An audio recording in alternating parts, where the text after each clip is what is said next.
a family farm built from the ground up over 30 years, decimated in a matter of weeks. Позвонюєш сюди, питаєш, як там, хата ціла. А тоді вже десь числа 26 березня вже кажуть, у тебе там горіло, все, мабуть, перегоріло. Russian forces left this region of Kyiv nearly a year ago, but the scars of war are still visible. Among the farming machinery, a rocket fragment remains. This farm was caught in the crossfire between Ukrainian and Russian forces. Ivan Mishchenko fled during the fighting. When he returned, landmines had been planted across his fields. З хлопцями походили по полях, подивилися, де міни, багато познаходили снарядів розірваних і не розірваних.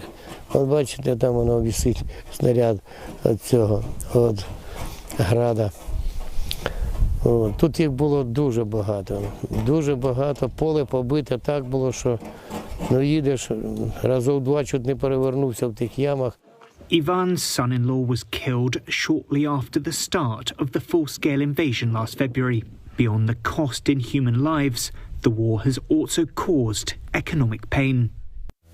Farmers here say they lost around 40 cows and roughly 100 pigs due to Russian rockets and mines.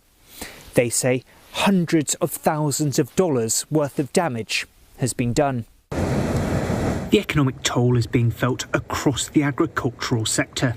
Farming accounted for more than 10% of Ukraine's gross domestic product before the war's escalation. Back then, Ukraine exported around 6 million tonnes of grain per month. By the spring of 2022, United Nations officials say that had fallen to less than 1 million tonnes. With ports blocked, Ukraine's grain had nowhere to go. That sent global wheat prices soaring more than 50%. The UN says it helped build 6 million tonnes of storage capacity to help farmers store their grain while efforts were underway to get exports moving again. All the objectives during last year was to, on one side, re-increase the exports via the dry land, what we call the dry port, toward Europe, but also to try to have an agreement, which became the Black Sea Initiative, in order to export. That deal was brokered in July and helped stabilise global food markets.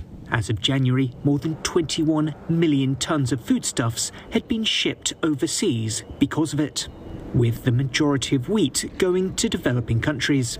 The initiative is set to expire on March 18th. Ukraine is calling for a one-year extension.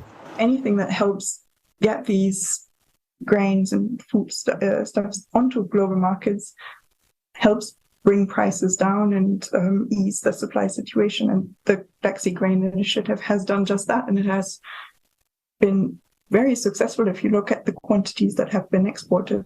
But conditions on the ground in Ukraine remain difficult for many farmers. Grain exports for the 2022-23 growing season are down around 30% compared to the season before. First, the farmers are not very keen to produce due to the fact that they don't know how to export. There's a constraint, but also the price of fertilizers, the price of herbicides, the price of seeds is very important. On top of that also, there is a number of land, agricultural land, who are not accessible anymore. Ivan says resiliency is in his roots, and the farm will be rebuilt. Populations around the world depend on the food Ukraine produces, but the current climate in the country remains far from conducive for a full recovery of its agricultural sector. William Denslow, CNA, Kyiv Oblast.